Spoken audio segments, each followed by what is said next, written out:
ADMK కలిసిన 106 మందే ఉన్నారు. 59, 47, 106 ఉన్నారు.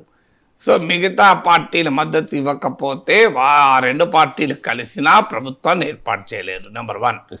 నెంబర్ 2, కీలకంగా మారిన రెండు వామపక్ష పార్టీలు వీసీకే, వీరు 6 సీట్స్ ఉన్నాయి.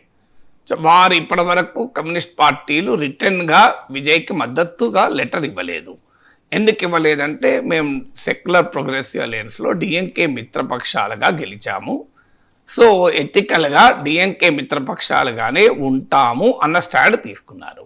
కానీ క్లియర్గా విజయ్ ప్రభుత్వం ఏర్పాటు చెయ్యాలి, గవర్నర్ విజయ్నే ఆహ్వానించాలని కూడా అడిగారు. ఇప్పుడు వామపక్ష పార్టీలు ఒక పెక్యూలియర్ సిచ్యువేషన్కు వెళ్తున్నారు. ఏంటి ఆ పెక్యూలియర్ సిచ్యువేషను? ఇప్పుడు ఏడీఎంకేతో కలవకుండా డిఎంకేతో వామపక్షాలు ఎందుకు కలిశాయి? బీజేపీని తమిళనాడులో ఎంటర్ కాకుండా చేసేందుకు కలిశాయి. ఇప్పుడు డిఎంకేనే వెళ్ళి బీజేపీ మిత్రపక్షమైన ఏడీఎంకేతోనైనా కలుస్తానంటే వామపక్షాలు ఏం చేయాలి? అనివార్యంగా బీజేపీ వ్యతిరేకంగా డిఎంకేను కూడా తెగదెంపులు చేసుకుని విజయ్ దగ్గరికి వెళ్ళాలి కదా, ఇంకో మార్గమే లేదు కదా.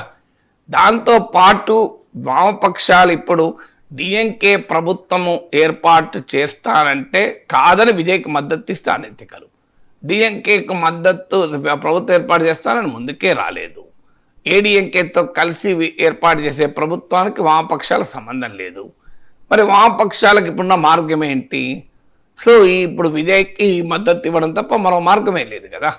సో ఇప్పటి వరకు ఆగారు, ఎందుకంటే మేము డిఎంకేతో కలిసి పోటీ చేశాం కదా అని. కాంగ్రెస్ పార్టీ లాగా తొందరపాటు ప్రదర్శించలేదు.